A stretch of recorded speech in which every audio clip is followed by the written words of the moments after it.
О каких секретах девушек парни даже не догадываются. Не забывай про комментарий для нечитых слов, лайк и подписку. Приятного просмотра, я начинаю. Иногда, когда мы встаем, то чувствуем, как что-то как бы вытекает из нас. Мы всегда думаем, что это месячное. Это ощущается так, будто ты рожаешь маленькую медузу. Я могу почувствовать, что протекла, даже если до моих месячных по графику остается целых 2 недели. В этот момент я думаю, черт. О господи! Я помню, как один раз, когда мы учились танцевать свинг в классе, и парень, который мне нравился, очень настаивал, чтобы я стала его партнершей по танцам. Я была очень взволнована из-за этого, даже не представляла насколько. А потом я просто почувствовала, как становлюсь очень мокрой внизу, думая, что у меня чудовищные менструальные выделения. Мне пришлось быстро извиниться и побежать в туалет, чтобы что? Чтобы не обнаружить ни единой капли крови. Я действительно была без понятия, что это такое. Могли бы пройти годы, прежде чем бы я узнала, что это было просто волнение, но с тех пор каждый раз, когда я чувствую, что будто бы протекла, то проверяю свой календарь. Фотка жесткого стояка в штанах нам нравится больше, чем реальная фотка твоего дружка. Моя девушка только что сказала мне, что серые спортивные штаны делают его еще заметнее. Немногие парни скажут вам об этом, выглядит действительно лучше. Когда ты держишь свою грудь, когда поднимаешься по лестнице, чтобы она не тряслась, это действительно некомфортно. Спускаешься вниз по лестнице. Больно. Оу да, я парень и делаю то же самое. В целом месячные это отстой, но они протекают по-разному в зависимости от девушки. Некоторые становятся более эмоциональными в этот период, а кто-то не меняется в этом плане и остается в спокойном состоянии. У некоторых девушек менструация длится 8 дней, а у некоторых всего по 3. Кто-то может испытывать сильнейшую и невыносимую боль, а кому-то повезло намного больше, ведь такие девушки могут отделаться лишь легким недомоганием. Еще разным бывает количество самих выделений. У кого-то они могут быть в слишком большом количестве, а у кого-то совсем наоборот. Фраза «у меня месячный» может означать абсолютно что угодно. От «простите, я полностью недееспособна» до «я чувствую себя чуть хуже, чем обычно».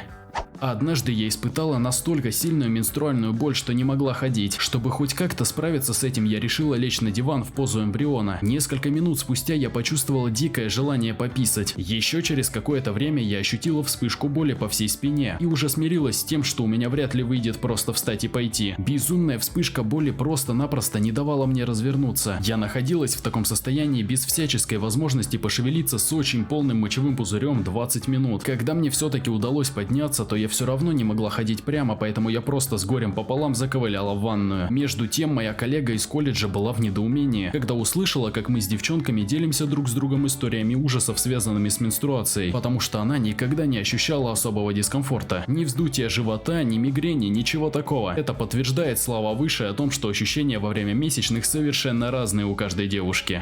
Пот под грудью – тема, а также волосы на животе и вокруг сосков актуальны для некоторых из нас. Небольшое количество дезодоранта, нанесенного под грудь, это лучшее средство от пота под ней.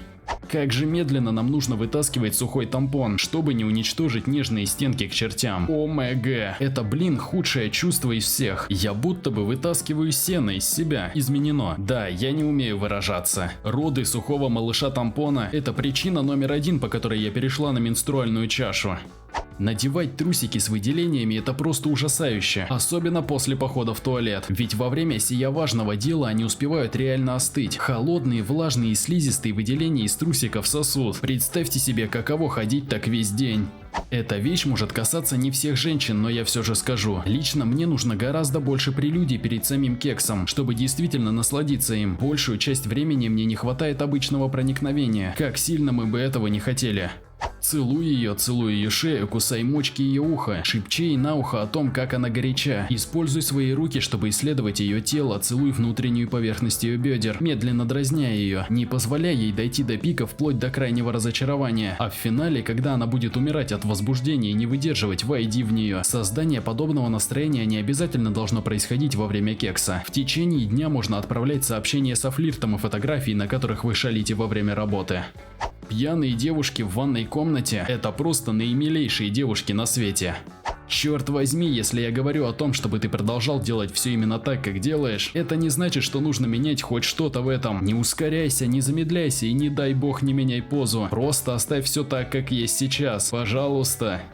Время от времени у нас может что-то чесаться. Это грибковая инфекция? Это бактериальная инфекция? У вас снова растут волосы на лобке? Это сухость? Это раздражение? Что-то застряло в нижнем белье? Скорее всего, а точнее в 99% случаев, все в норме, но вы все равно будете волноваться и стараться избавиться от этого. А также дрожжевые инфекции в целом гораздо более распространенные, чем можно подумать, и абсолютно безжалостные. Дрожжевые инфекции ощущаются так, будто бы кто-то запихнул в вас морского ежа.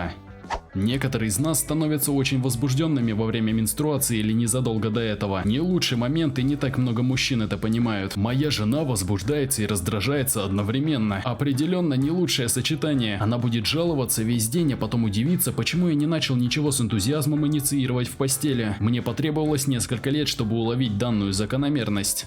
Половину моего времени, когда я пытаюсь поправить бюстгальтер, то на самом деле я просто пытаюсь почесать сосок. Всякий раз, когда я поправляю свои штаны, то скорее всего я пытаюсь почесать свои яйца. Так что могу представить.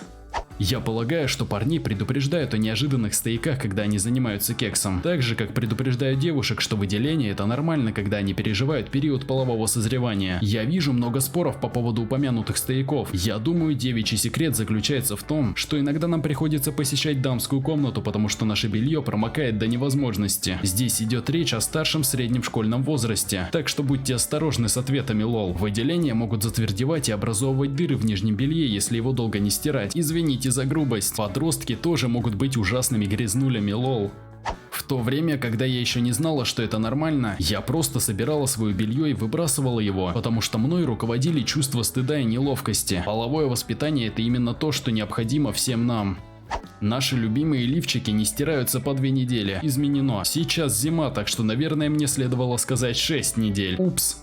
Я в Техасе, и периодичность стирки очень сильно зависит от сезона. Летом мне нужно стирать мой любимый бюстгальтер каждую неделю, потому что грудь потеет от жары и влажности, это просто смешно. Зимнее время не стирали с ноября, добавлено, а также мой термостат в классе сломан. В моей комнате сейчас постоянно около 60 градусов, 15 градусов по Цельсию. Если я жалуюсь, что слишком холодно, они выкручивают его до упора, а если я говорю, что слишком жарко, они его выключают. Я перестала писать о температуре, и теперь в моей комнате очень холодно.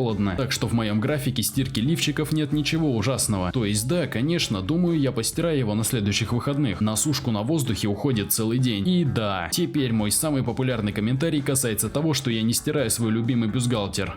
Прыщи на груди – это то, что случается. И это совершенно нормально, поверьте мне. То же самое с растяжками на груди и бедрах.